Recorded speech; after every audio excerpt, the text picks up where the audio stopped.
mirar el cuaderno que estar mirando. Profe, Dígame. entonces hay que escribir presente. Sí, escriba presente en el chat. Porque así, como empecé a grabar ya, va a quedar ahí el registro. Ya, entonces estamos en la unidad 2. Hoy empezamos la unidad 2, que es la toma de decisiones en situaciones de incerteza. ¿Ok? Entonces vamos a ver algunos conceptos porque hoy vamos a repasar básicamente para poder empezar la unidad. Como dice acá, recordar algunos conceptos estadísticos como medidas de tendencia central, de posición y cálculo de probabilidades. En la próxima clase vamos a seguir viendo esto también, pero con datos agrupados, ¿ya? Todo lo que veamos hoy día es solo para datos aleatorios, por supuesto, pero no agrupados. ¿Ya? Entonces, lo primero, las medidas de tendencia central, ustedes las conocen. Son la moda, la mediana y la media aritmética, se le llama, a veces le dicen media también, pero ustedes la conocen más como promedio. ¿Ya? Es uno de los conceptos estadísticos básicos y la idea es que calculamos un valor representante del conjunto de datos que tiene ahí. ¿Ya? Importante que se puede calcular con variables de tipo cuantitativo. ¿Ya? ¿Qué significa cuantitativo? Que la variable sea un número. ¿Ya? Por ejemplo, la edad, cantidad de personas, estatura, la distancia que recorre un auto, por ejemplo, ¿ya? La velocidad que lleva algo. Entonces, esas son variables cuantitativas que yo lo pueda contar. ¿Okay? Porque hay variables cualitativas y eso tiene que ver, como lo dice la palabra, con cualidad. Por ejemplo, colores, ¿ya? Lo que estoy conectando. Se me había olvidado. Ya, y la fórmula que está ahí es la que sirve para calcular el promedio. ¿Ya? Ustedes lo saben calcular porque saben calcular su promedio de nota. Es lo mismo. ¿Ya? Sumamos todos los valores, sumamos todos los datos, por ejemplo, si tiene 3 notas, un 7, un 5 y un 3, 5, ¿ya? Suma todos los datos y se divide por la frecuencia total de datos. ¿Qué es la frecuencia? La frecuencia es la cantidad de veces o la cantidad de datos que hay, porque dice frecuencia total, por lo tanto vemos cuántos datos hay, 1, 2, 3. Entonces en este caso dividiría por 3 y arriba iría la suma de las 3 notas. ¿Sí? Ok. Por otro lado, la mediana, y su símbolo es ME, ¿ya? Es el valor que se encuentra justo en el centro de todos los datos, ¿ya? Pero para ello hay que ordenarlos de menor a mayor, ¿ya? O mayor a menor. Da lo mismo si primero del más pequeño al más grande o del más grande al más pequeño. Lo importante es que para determinar la mediana, usted tiene que tener los datos ordenados, ¿ya? Y se pueden encontrar para variables del tipo cuantitativa, ¿ok? Porque las cuantitativas las puedo ordenar de menor a mayor, de mayor a menor, pero una cualitativa, por ejemplo, como les dije antes, los colores, si tengo el azul, el blanco y el rojo, no sé cuál es el menor, ni el mayor. Por lo tanto, no sería correcto determinar una media, porque no sabría cuál color está al medio. ¿Sí? Entonces, para calcular, si usted tiene un n es la cantidad total de datos que tiene, ¿ya? Si para calcular la mediana tiene muchos datos, 500 datos, por ejemplo, usted puede calcularla con esta fórmula. Sería 500 más 1 dividido 2 y le daría un resultado en ese resultado, el dato que esté en esa posición sería la mediana. ¿Ok?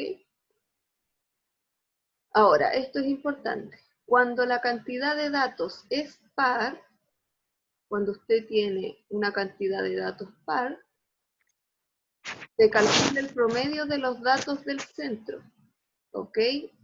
Cuando yo tengo una cantidad de datos par,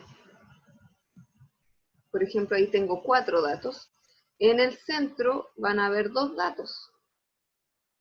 Por lo tanto, no puedo decir el 2 es la mediana o el 3 es la mediana. Para eso se calcula el promedio de esos 2 datos que está en el centro. ¿Qué quiere decir? Para este caso, por ejemplo, sería el 2 más el 3 dividido en 2. 3 más 2 da 5, dividido en 2, ese número es, lo escribiré aquí para excelente, 2,5. Por lo tanto, la mediana para este grupo de datos sería el 2,5. ¿Se entiende?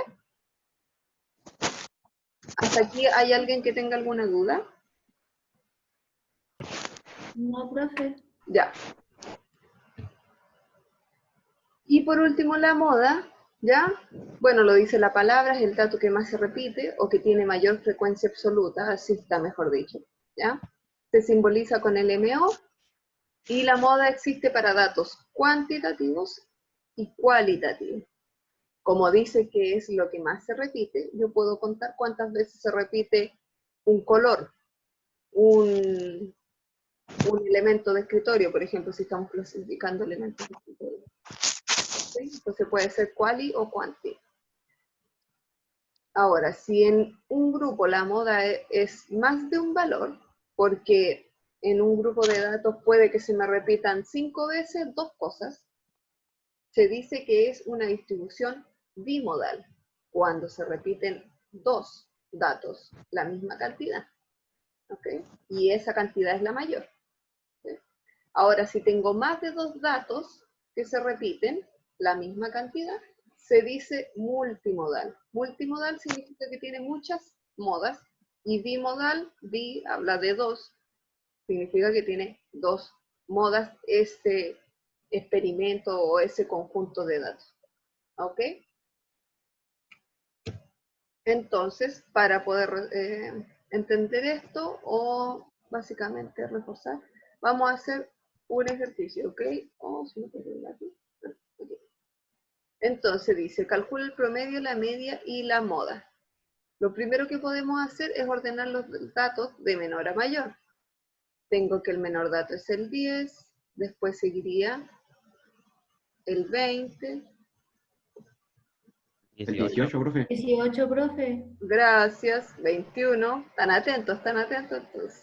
El 18 va aquí. Ya, ¿cuál sigue ahora? 23, ¿no? 23, 23. el 25, Bien. el 43. Ah, no, 34. 34, Bien. 34. 33, 43 43. 44. y 44, 44. Excelente. Entonces ya saben cuál es la moda. Sí. ¿Cuál es? Sí. 44. Gracias. Esto lo habían visto, imagino, ¿cierto? Sí. Ya, qué bueno. La mediana, ¿cuál sería?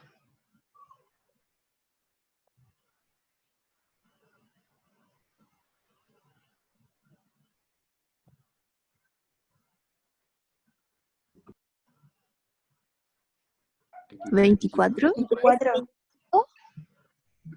Ya, 24. bien. Está entre el 23 y el 25, ¿cierto? Y no sé quién habrá dicho, sería el 24.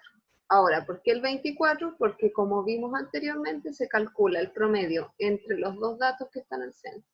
23 más 25 dividido 2, y eso da 24.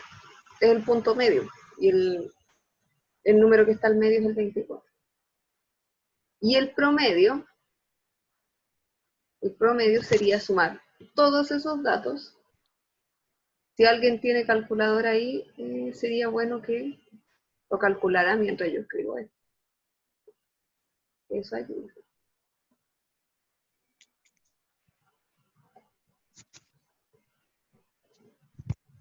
Después escribimos todos los datos. Y dividimos por la cantidad de datos que hay. ¿Cuántos datos hay? 10. 10. Bien. 28. Ya, ¿y cuánto da? 282 dividido en 10. 28,2. Ya, espérenme. 282 dividido en 10 queda 28, ¿ok? Gracias. Entonces ahí tiene el promedio. Fácil, ¿cierto? Ya. Ahora, Sí. no es tan fácil cuando estamos hablando de datos agrupados. ¿Ya? ¿Saben a qué me refiero con datos agrupados? Oh, Ya, datos agrupados significa que aquí empiezan a aparecer marcas de clase, frecuencias absolutas, frecuencias relativas, el rango, ¿ya? Pero eso lo vamos a ver la próxima semana, porque si no, va a ser mucho enredo. Hasta acá está bien que, si comprenden hasta aquí, vamos súper bien, ¿ok? Ya, entonces, otra cosa son las medidas de posición, ¿ya? Y para eso usted va a entrar a este link que yo le dejé acá abajito, donde una profesora muy simpática le va a explicar qué es lo que son. Se lo podría explicar yo también o ver el video acá, pero después si subo la clase a YouTube, la van a bajar si tengo un video metido. ¿Ya? Entonces, para que lo vean, y yo quiero saber qué es lo que entienden de él, porque no es muy complejo. Les adelanto, las medidas de posición tienen que ver con los cuartiles, deciles y los percentiles. ¿Les suenan esas palabras? No, profe, no lo hemos pasado. Ok, ya. No importa, porque si no lo han visto, lo vamos a ver nosotros. Lo importante es que primero tienen que ver este video, ¿ya? Y ahí van a ver, básicamente, las medidas de posición. Es una forma de subdividir un grupo de datos en partes iguales. ¿Y en cuántas partes va a ser? Cuartiles, es de 4 partes. Percentiles es de 100 partes y los deciles es en 10 partes. Y para eso hay fórmulas para poderlas calcular. Y aquí en este video están. Pueden ver otros videos también, pero ahí hay uno que les va a servir, ¿ya? Y lo otro, que esto yo creo que sí lo han visto, es la probabilidad y la regla de Laplace. ¿Les suena eso? Mm. Ah, ya. No. No importa, lo podemos ver. ¿Ya? La regla de Laplace, ¿ya? La creó él, Laplace, y permite calcular la probabilidad de un determinado suceso, de algo que ocurra, ¿ya? Siempre y cuando esos sucesos de ese experimento aleatorio sean equiprobables. ¿Qué significa que algo sea equiprobable? Es que todos los resultados posibles tengan la misma probabilidad de ocurrencia, ¿ya?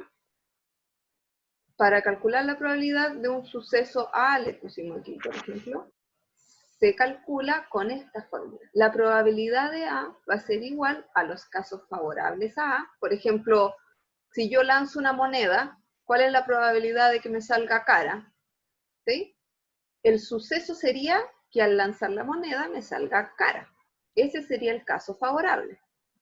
Y los casos totales posibles en el suceso serían que cuando yo lanzo la moneda, ¿qué posibilidades hay? Que me salga Dos cara. posibilidades. Claro, dos posibilidades. Que me salga cara o que me salga sello. Por lo tanto, sí, en ese supuesto que estamos haciendo, ¿ya? Quiero calcular la probabilidad de que me salga cara, voy a escribir la C por cara, al lanzar una moneda una vez, y esa moneda no está cargada, ¿sí? Todo funciona, equiprobable, ¿ok? Los casos favorables son 1, porque en una de esas posibilidades tengo cara, y la otra es sello, por lo tanto, casos totales son 2, como dijo uno de ustedes. Por lo tanto, la probabilidad de que sea cara es 1/2. ¿Se entiende? Sí. Ya, Sí. súper bien. No es muy compleja esta. Ahora, ese ejemplo era fácil. ¿Qué sucede si tengo que calcular otra probabilidad? Al lanzar un dado equilibrado con eso le está diciendo que las posibilidades son equiprobables, que no está cargado, que siempre salga el mismo número, ¿ok? Un dado común y corriente. ¿Cuál es la probabilidad de obtener un número par? Entonces, el suceso, o sea, el A, va a ser que al lanzar el dado, el número sea un número par. ¿Cuál es el espacio muestral? Espacio muestral, defino ahora, ¿sí? Son todos los elementos o todas las posibilidades que tengo de esos sucesos. Si yo lanzo un dado, ¿cuál es el espacio muestral? El 1, el 2, el 3, el 4, el 5, el 6. ¿Por qué? Porque el dado, como lo vemos aquí, tiene esas 6 posibilidades de ocurrencia cuando yo lo lanzo. ¿Sí? Son las 6 caras de él. Ahora, ¿cuántos números me cumplen que sea par? Cumpliría el 2, cumpliría el 4 y el 6, ¿cierto? Por lo tanto, recuerden la definición decía que arriba van los casos favorables a A. Y los casos favorables en este caso son 1, 2, 3. 3 casos favorables y abajo se ponen los casos totales, o sea, el espacio muestral. ¿Cuántos casos totales hay? 6. Por eso está el 6 en el denominador. Ahora, yo simplifiqué ahí y me dio un medio, por lo tanto la probabilidad de A, o sea, la probabilidad que al lanzar el dado el número que obtenga sea par es un medio. ¿Se entiende hasta ahí?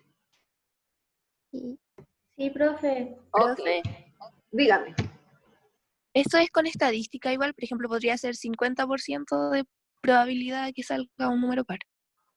Exacto. Muy bien. Sí. Ah, ya. ¿Ya? Que ya se nos va a acabar el tiempo, pero... Ah, quedan 10 minutos. Sí, sí, esa es la idea, sí. Aquí yo lo estoy explicando de lo más básico y después lo vamos a poner más complejo porque tenemos que tratar de llegar a permutaciones.